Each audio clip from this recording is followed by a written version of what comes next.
Au cours des dernières heures, le nom de l'expert marocain en forage de puits, Ali Al-Jajoui, dit Al-Saroui, a été engagé par les autorités marocaines pour diriger les dernières et les plus complexes étapes du sauvetage du enfant Rayyan coincé dans un puits sec depuis mardi dernier dans le nord du Maroc. Les pionniers des plateformes de réseaux sociaux au Maroc ont célébré la bravoure de l'oncle, Ali, surnommé le Sahraoui.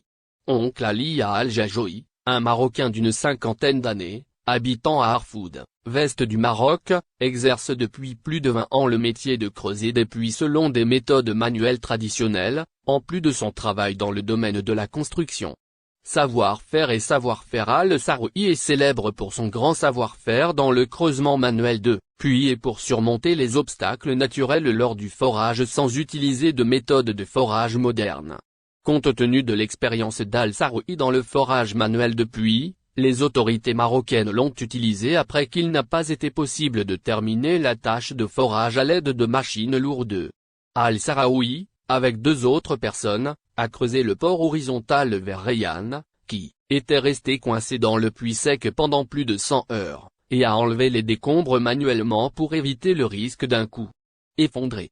À quelques mètres du creusement manuel, les autorités ont placé de grands cylindres en béton pour le chantier d'excavation afin de protéger les équipes de secours et l'enfant échoué d'éventuelles rivières rocheuses.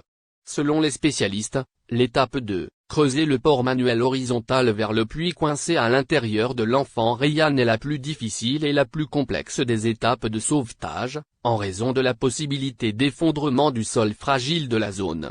Interagissez avec les médias sociaux. Les efforts d'Al-Saroui ont été salués sur les réseaux sociaux, comme l'a déclaré le journaliste marocain Younes Dafkir sur son compte Facebook, Al-Siali Al-Saroui, ou l'espoir des derniers mètres.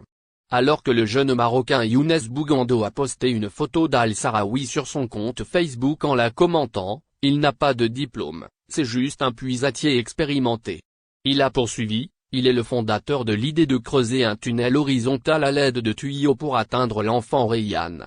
C'est lui qui s'aventure et dirige le processus de creusement horizontal. Nous lui souhaitons du et plus tôt dans la journée, samedi, le chef de la cellule de sauvetage, Abdulhadi Al-Tamrani, a déclaré dans un communiqué de presse qu'un petit rocher avait retardé le processus d'atteindre Rayyan de 3 heures, afin de le démolir afin que le puits ne pas s'effondrer. Depuis le coucher du soleil vendredi, le creusement manuel a commencé à trouver une sortie horizontale vers Rayyan, après que les bulldozers aient fini de creuser verticalement une falaise de 32 mètres de profondeur parallèle au puits. Selon les secouristes, les travaux manuels de creusement vont dans le bon sens, et des experts topographiques, ainsi que de nouveaux techniciens rejoignant les équipes, guident la localisation de l'enfant Rayyan avec une grande